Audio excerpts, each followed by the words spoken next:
코로나19 피해 지원을 위한 4차 추경 예산안 처리가 이틀 앞으로 다가왔습니다. 하지만 통신비 지원이냐, 무료 독감 백신이냐를 놓고 여전히 여야의 의견이 팽팽하게 맞서면서 모레 본회의 처리가 어려울 것이라는 관측도 나오고 있습니다. 4차 추경 처리를 포함한 전국 소식 정리해보죠.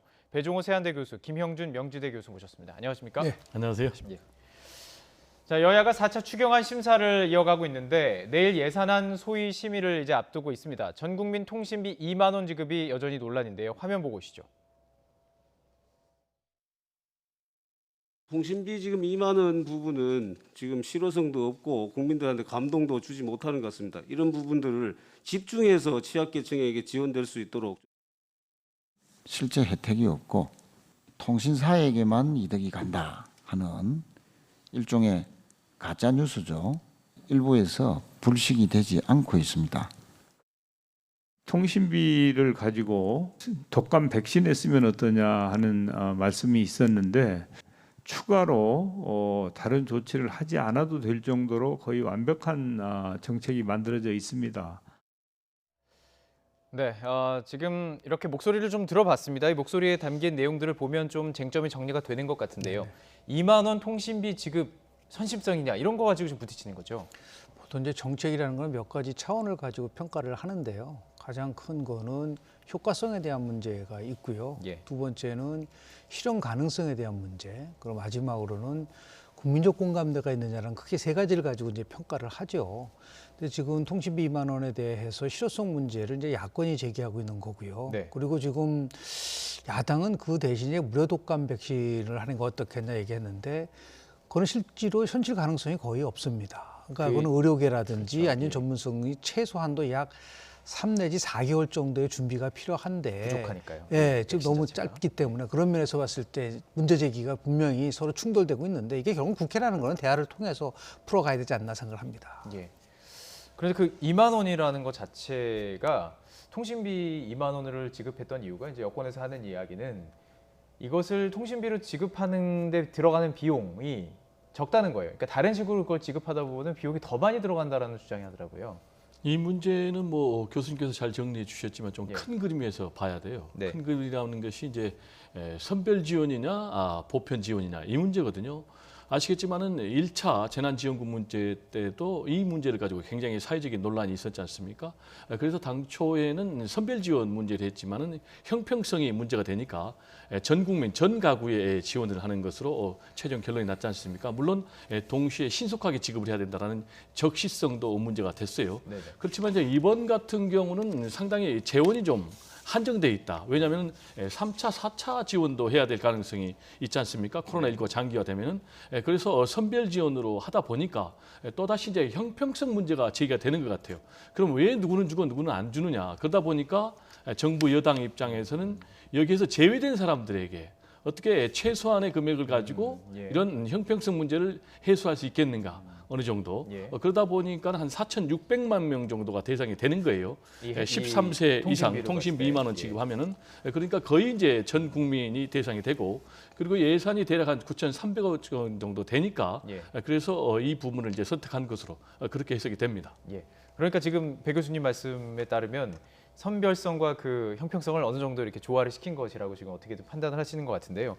문제는 이제 이 부분을 가지고 이제 여야에서 어쨌든 통과를 시켜야지만 지급이 되는 부분인데 지금 야권에서는 그리고 이제 진보 진영의 야권에서도 이 부분에 대해서 짚고 넘어가겠다는 거예요. 그렇다면 이게 현실적으로 조금 힘들지 않을까요? 어떻게 뭐 보십니까? 치열한 나름대로의 뭐 대화하고 토론해야 되겠죠. 네. 심상정 정의당 원내대표가 지난 15일 날 국회 비교섭단체 연설에서도 통신비 2만 원에 관련돼서 분명히 반대 의견을 내놨어요. 그러니까 이제 두 가지인데 하나는 실효성 문제와 관련된 부분들에 대한 똑같은 지적을 했고요. 네. 두 번째는 이 코로나 문제와 관련돼서 민생 문제 해결을 하는 데 있어서 그냥 힘으로 밀어붙이지 말아라. 그렇게 따지면 어떻게 협치를 할 수 있겠느냐라는 부분들이 있는 거거든요. 예. 그런 의미에서 봤을 때 뭐 또 김경수 경남지사도 네. 이 통신비 2만 원과 관련돼서는 약간 부정적인 입장을 표명하고 있기 때문에 네네.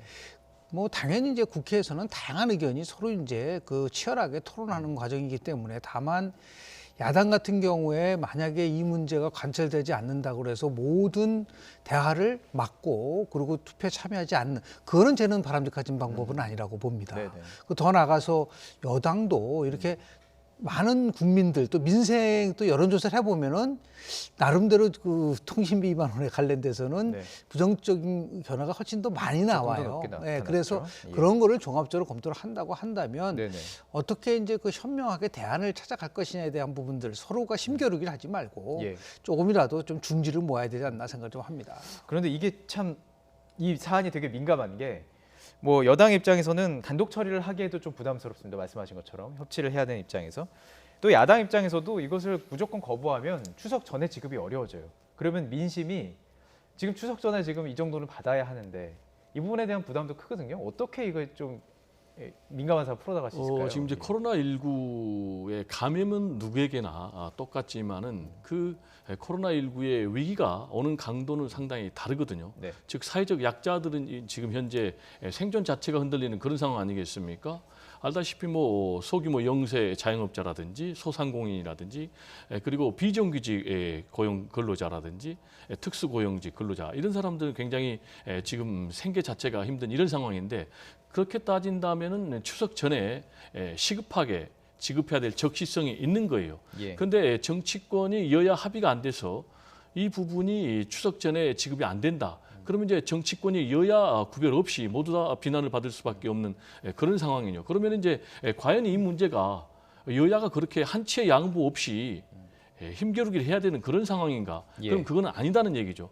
예를 들면은 지금 통신비 2만 원 지급 같은 경우도 지금 4,600만 명 그리고 9,300억 원 정도 들어가니까 그 대상을 만약에 조금 더 줄인다면은 절충의 여지가 생기는 거죠. 예. 그리고 국민의힘 같은 경우도 전 국민 무료 백신을 접종을 해주자. 그럼 이제 예. 그거는 가능하지도 않아요. 왜냐하면 이제 지금 백신이 갖고 있는 적어서. 물량이 예. 2,950만 명분밖에 없으니까. 네네. 그리고 이미 이제 1,900만 명분은 지난 3차 추경에서 반영을 했으니까. 네. 그럼 이제 1,000만 명 정도가 되거든요. 그럼 이것과 관련해서 이미 여당에서는 300만 명 정도면은 우리가 양보할 수 있다라는 입장을 보였기 때문에 네네. 이번 코로나19 국난의 위기 앞에서 여야가 네. 그동안에 계속 힘겨루기 정쟁만 해왔지 않습니까? 예. 그래서 좀 절충해서 협치의 시작을 해서 네. 앞으로 좀 협치의 정치를 계속 이어가줬으면 좋겠습니다. 저희가 이 주제를 뭐 더 하시고 싶은 말씀 아니 근데 있으신 건가요? 실제로 예. 보면은 예. 양쪽을 다 절충시킬 수 있는 거 충분히 있지 않습니까? 대통령이 추경을 하면서 얘기했었던 말이 있었습니까? 코로나로 인해서 가장 고통받고 그런 계층들에게 더 두텁게 하자고 했다고 한다면 예. 지금 소상공인 같은 경우 자영업자들 4억 원 기준으로 한다고 하면 82%만 혜택을 받거든요.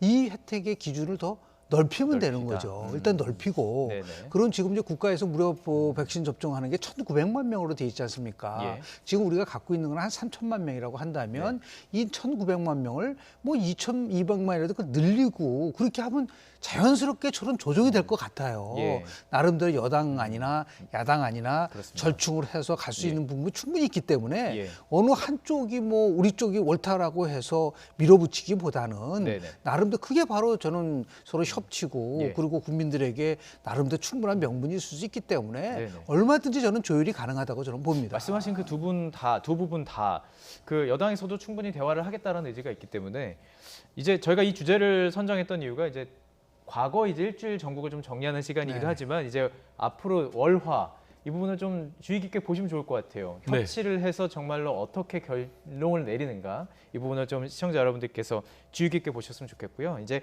한 주간 있었던 전국 좀 정리를 더 해보도록 하겠습니다. 추미애 장관 그 아들의 휴가 문제 가지고 정말 뭐 대정부 질문 난타 거의 뭐 그냥 추미애 장관의 인사청문회 같은 모습을 보였습니다. 여야 득실을 좀 따져보시면 어떻게 평가하십니까? 최초에는 상당히 국민의힘 측에서 주도권을 잡아가는 그런 양상이었어요. 네. 파상적인 공세를 펼쳤기 때문에 그렇지만은 계속 시간이 되면서 국민적인 정치적인 피로감도 상당히 높아진 것 같아요. 그리고 결정적인 증거, 이른바 스모킹 건이 나오지 않고 의혹 공세만 계속되고 있거든요. 그래서 네. 지금 정부 여당에서는 의혹만 얘기하지 말고 구체적인 사실적인 근거라든지 증거를 내놔라 이렇게 얘기하고 있는데 국민의힘에서 결정적인 증거를 내놓지 못하고 있거든요. 그러면서 상당히 오히려 국민의힘 쪽에서 몰리는 그런 양상인데 네. 이 문제의 핵심은 지금 두 가지예요. 하나는 과연 군무 이탈, 그러니까 뭐 탈영이 있었는지라는 부분하고 그 네. 과정에서 과연 외압이나 청탁이 있었는지 이 부분 아니겠습니까? 네. 그런데 이제 군무 이탈 관련해서 국방부에서 나름대로 절차를 거쳤다라고 얘기를 하고 있고, 그렇다면 이제 외압과 청탁의 문제인데 이 부분과 관련해서는 뭐 추미애 장관 본인은 직접 전화를 한 것 같지 않고 보좌관이 전화를 한 것은 큰 그림상 지금 예. 진행이 되고 있는 것 같아요. 전화가 두 개입니다. 일단 국방부 민원 전화가 하나 있고 이제 그 대위와 통화한 두 가지가 있는데 지금 말씀하신 건 그 두 번째 거. 그렇습니다. 그래서 이제 전화를 했다면은 네. 과연 그 전화 내용이 단순 민원인지 예. 아니면 외압성 내지는 청탁성인지 이 부분은 검찰 조사에서 밝혀져야 될 부분이고, 네. 그리고 말씀하신 대로 제가 드린 대로 과연 규정대로 절차대로 병가나 휴가를 받았는지 이 부분도 국방부는 절차대로 했다라고 하지만은 결국은 검찰에서 최종적으로 판단해봐야 될 그런 부분이거든요. 네. 그래서 지금은 좀 차분하게 검찰 수사 결과를 지켜볼 필요가 있다. 왜냐하면 이미 국민의힘 측에서는 지난해 12월 네. 청문회 때부터 이 문제를 제기를 해가지고 지금 뭐 한 10개월 정도 끌어가고 있거든요. 그래서 지금은 좀 기다릴 필요가 있지 않나 이런 생각이 좀 듭니다. 그렇군요. 조금 생각은 달라질 것 같아요. 저희가 이제 한 주 동안 이 부분을 가지고 두 분과 토론을 하기도 했었기 때문에 지금 말씀하신 부분이랑 이제 조금 다르게 생각하는 것들은 그 전화한 것 자체에 대한 도덕적인 잣대를 가지고 이제 말씀하시잖아요. 교수님께서는. 도덕적인 잣대 예. 문제도 있지만 예. 진실성에 대한 문제. 처음부터 이 진실성. 문제와 관련돼서 네. 추미애 장관이 상세히 설명을 하고 네. 이런 면에서 나름대로 어떠한 조치를 취했다라고 했었으면 저는 이 문제는 그냥 넘어갈 수 있었던 거라고 저는 봐요. 그런데 두 가지 면에서 분명히 추미애 장관이 뭐 인사청문회 과정을 통해서라든지 했을 때 전혀 보좌관이 전화한 적이 없다라고 얘기를 했지 않습니까? 근데 실제로 보좌관이 전화한 것이 3번 있었다는 게 이제 확인이 된 부분들도 있고요. 그리고 국방부에서 얘기하는 절차를 밟았다고 한다면 상식적 선에서 그런데 왜 관련 서류가 없느냐라는 또 문제 제기가 있지 않습니까? 또 있다고 이제 네, 연통에 주장한다 있다가 주장하는 하더라도 거 있고. 이런 예. 문제와 관련돼서 네. 공방이 오갔는데 제가 지적하는 부분은 이겁니다. 실제로 정기국회 때의 대정부 질문이라는 거는 국정 현안 전반에 관련돼서 그렇죠. 폭넓게 얘기를 해야 됩니다. 예를 들어서요. 네네. 지금 코로나 방역 사태와 관련돼서 우리가 제대로 하고 있는 것인지, 앞으로 K 방역을 어떻게 더 확산시킬, 고도화시킬 것인지, 또는 더 나아가서 이 부동산법과 관련돼서 굉장히 많은 논란이 있었는데 예. 이것이 제대로 지금 진행이 되고 있는 것이고 시행령은 어떻게 고쳐야 하는 것인지, 그리고 또 뭐 우리가 얘기하는 여러 가지 예. 민생 현안들이 많잖아요. 네네. 그런 거는 모두 다 제껴놓은 상태에서 4일간 대정부 질문하는데 대정부 질문이 아니라 일방적으로 추미애 질문으로만 한다고 한다면 네네. 의회 정치 과정 속에서 봤을 때 그런 국민의힘이 나름대로 네.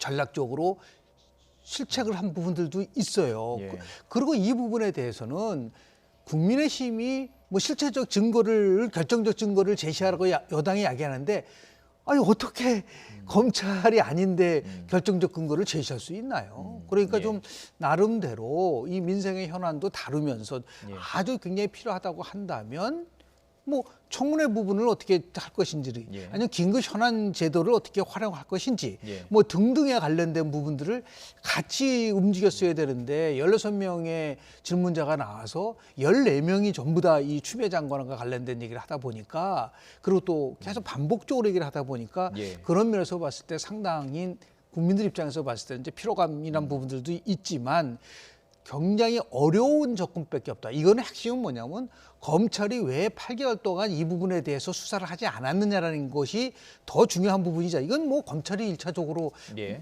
예. 발표를 하고 그 예. 부분에 대해서 문제가 있으면 더욱더 추궁할 수 있는 거로 갔었어야 되는데, 예. 그런 면에서 봤을 때 조금 대정부 질문이 갖고 있는 근본적 취지가 굉장히 많이 훼손된 면은 분명히 있다라는 말씀을 좀 드립니다. 자, 국민들은 이 부분에 대해서 어떻게 보는지 한 주간 그 여론조사도 있었습니다.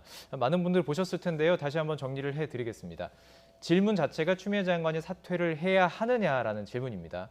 동의가 49%, 비동의가 45.8%인데요. 이게 그 오차 범위가 플러스 마이너스 4.3이다. 그러니까 오차 범위 안에 있기 때문에 이 부분을 놓고 뭐 첨예하게 대립을 하고 있다. 첨예하게 대립하는 안에서 이제 오차 범위 안에서 동의가 조금 높다 이렇게 평가를 하는데요. 이만큼 국민 여론도 첨예한 상황을 놓고 말씀해 주신 것처럼 대정부 질문에서 거의 모든 시간을 할애한 상황입니다. 그렇다면 이후의 전국은 어떨 거라고 보십니까? 이번 주에는 역시 추미애 장관 아들 문제가 이 전국의 핵심으로 떠오를까요? 아니면 조금 이제 가라앉을까요? 어떻게 평가하십니까? 국민의힘에서 교수님도 지적을 하셨지만은 상당히 전략적인 좀 고민을 할 것 같아요. 왜냐하면 그동안에 파상적인 공세를 계속 펼쳤지 않습니까? 지난주 대정부 질의도 뭐 추미애 청문회 시즌 2라고 할 정도로 아주 집중 포화를 던졌지만은 네. 지금 여론조사에 나타난 결과를 보면 그렇게 많은 점수를 받지 못했다라는 게 나타나요. 당 지금 지지율도 봤지만은 조금, 예. 추미애 장관 사퇴 만약 이게 결정적인 의혹이 나타났다면 네네. 뭐 문제가 나타났다면 당연히 사퇴라라는 여론이 압도적으로 우세하겠지만은 오차범위 내에서 물론 이제 사퇴 여론이 더 높지만은요 상당히 치열한 그런 모습을 보이고 있고 특히 이제 정당 지지율에서요. 국민의힘이 오차범위 내에서 민주당을 상당히 육박을 했었는데 이 추미애 정국이 계속되면서 오히려 오차범위 밖으로 크게 이제 뒤지는 그런 여론조사 결과가 나왔거든요. 네네. 그러면 이 두 가지 여론조사 결과를 종합해 보면은 국민의힘의 추미애 때리기는 그렇게 국민들로부터 큰 공감을 얻지 못하고 있다.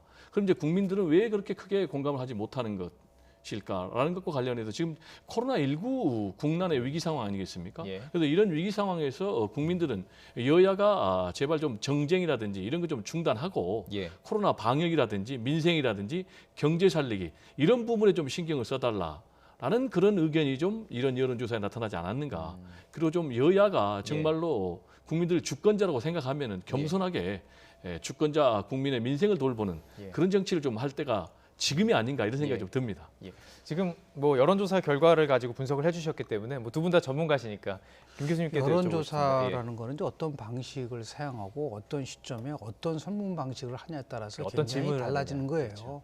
지금 얘기하는 오마이뉴스 리얼미터의 여론조사는 이렇게 좀 오차범위 내에서 서로 대등하게 나오고 있지만 또 다른 여론조사 결과는 상당히 사퇴해야 된다는 비율이 또 높게 나오고 있는 부분들이 있습니다. 제가 두 가지만 말씀을 좀 드리도록 하겠는데요. 지금 저렇게 단편적으로 보는 것보다는 실질적으로 구체적으로 보면 18세, 29세의 층만을 대상으로 보면은 사퇴해야 된다는 표가 58%로 굉장히 높습니다. 네.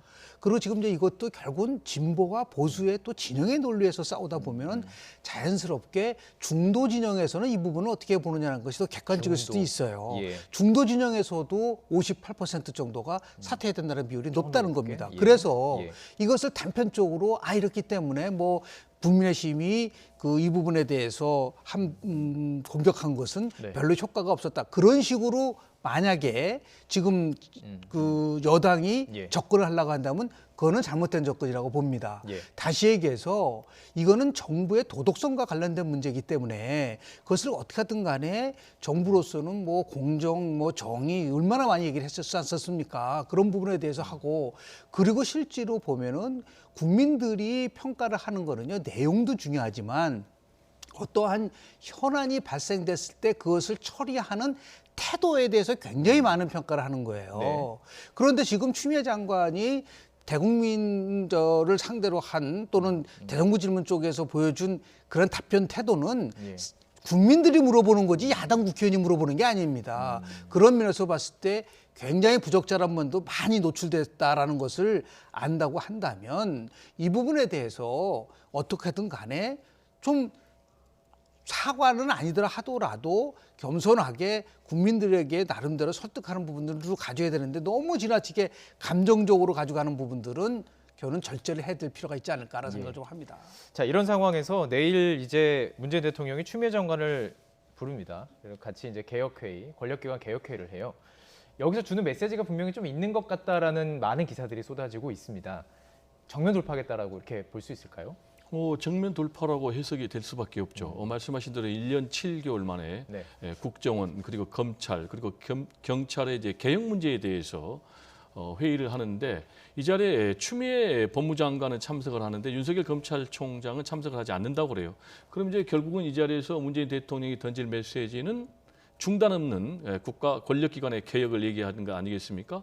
그러면서 추미애 장관을 향해서는 검찰 개혁을 다시 강도 높게 요구할 가능성이 높아요. 그러면 이제 당연히 추미애 장관 입장에서는 검찰 개혁 흔들림 없이 이루겠다. 마무리하겠다. 그리고 공수처 설치를 위해서 최선을 다하겠다. 예. 그럼 지금 현재 공수처가 설치되려면 상당한 앞으로 시간이 걸릴 수밖에 없는 그런 상황 아니겠습니까? 네네. 국민의힘에서 결사 반대하고 있기 때문에 그렇다면 이건 뒤집어서 얘기하면은 추미애 법무장관에 대한 사실상의 재신임 얘기가 되는 거예요. 그리고 또 최근에 청년날 기념식에서 BTS 또 참석한 그런 가운데서 문재인 대통령이 공정의 의지를 굉장히 강조하며 37번이나 공정이라는 단어를 썼거든요. 그래서 말씀하신 대로 정면 돌파의 그런 자리가 될 것 같고요. 예. 추미애 장관의 재심의 자리가 되니까 예. 추미애 장관 다시 한번 검찰 개혁에 힘을 받는 그런 자리가 되지 않을까 이렇게 전망이 되고요. 다만 추미애 장관은 네. 이번에 이제 사과와 유감 표명을 한 건 굉장히 잘했는데 또 답변하는 과정에서 이제 특유의 추다르크 기질이 또 잠깐 나오긴 했는데 겸손한 태도가 요구되는 부분은 분명히 있지 않나 이런 생각이 좀 듭니다. 알겠습니다.